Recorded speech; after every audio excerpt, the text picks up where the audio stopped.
ఈ రోజు ముఖ్యమైన కార్యక్రమం తల్లికి వందనం. ఎన్నికల్లో మనం ఇచ్చిన హామీ నిలబెట్టుకుంటున్నాం. ఆనాడు చాలా స్పష్టంగా ఎంతమంది పిల్లలుంటే అంతమంది పిల్లలకి తల్లికి వందనం ఇస్తానని హామీ ఇచ్చాం. దాంట్లో భాగంగా జియో ఇచ్చాం.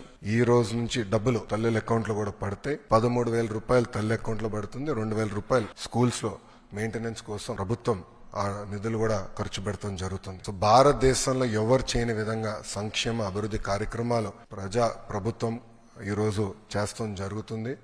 గౌరవ ముఖ్యమంత్రి చంద్రబాబు నాయుడు గారి నాయకత్వంలో సంక్షేమ అభివృద్ధి అనేది ఈ ప్రభుత్వానికి జోడెద్దుల బండి. మాకు చాలా క్లియర్ మ్యాండేట్ ఇచ్చారు.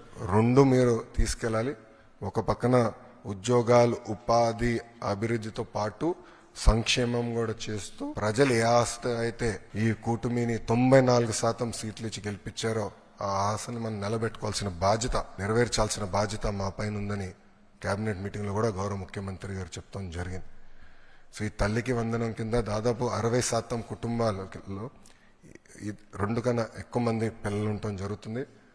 సో వాళ్ళకి 2 ఉంటే 26,000, 3 ఉంటే దేర్ ఆఫ్ డబ్బులు వస్తాయి. సో ఆటోమేటిక్ గా ఆ డబ్బులు వాళ్ళ అకౌంట్ లో పడటం జరుగుతుంది. సో ఇచ్చిన హామీ బాబు సూపర్ 6 లో మరో హామీ ఈ రోజు కూటమి ప్రభుత్వం నిలబెట్టుకుంటాం జరుగుతుంది. Thank you.